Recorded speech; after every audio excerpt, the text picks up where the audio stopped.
कभी भी हनुमान जी से क्वेश्चन करो कि तुम्हारे राम जी कहाँ हैं, तो हनुमान जी क्या उत्तर देते हैं? क्या उत्तर देते हैं हनुमान जी? श्री राम जानकी बैठे हैं मेरे सीने में।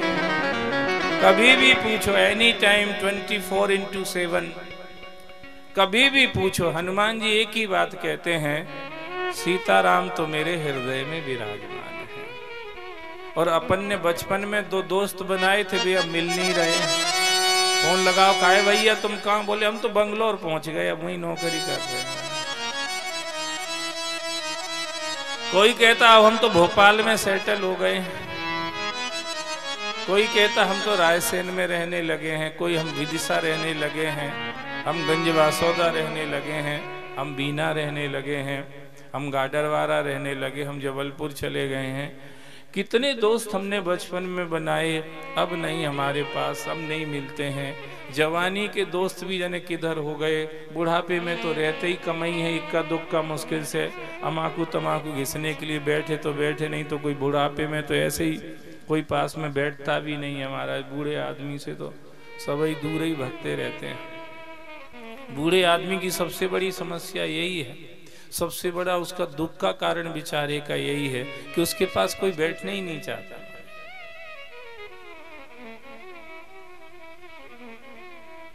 लोग हमसे पूछते, बूढ़े लोग ज्यादा मंदिर में काहे बैठे रहते? हमने कहा कोई बैठता नहीं उनके पास, तो सोचते चलो इधर ही बैठे, महाराज क्या करें।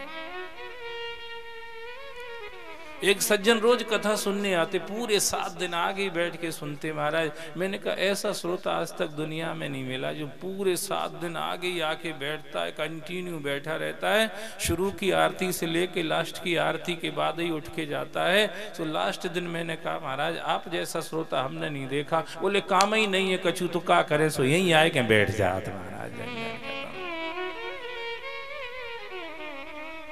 काम ही नहीं है कछु तो यहीं आए के बैठ जाए, क्या करें। ये समस्या है, क्या करें। पर भगवान एक ऐसा दोस्त है जो हमेशा साथ में युग युग का है। राम सहेला राम भगत नहीं रहे अकेला, राम भगत नहीं रहे अकेला।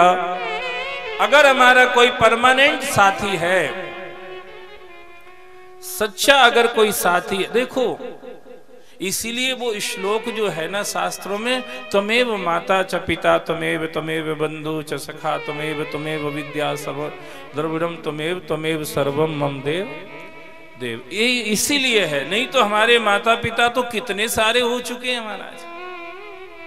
पर ये दुनिया के माता पिता परमानेंट नहीं रहते हैं, पर वो हमारा सदा से ही माता पिता है, भाई बंधु है, सब कुछ वही है महाराज।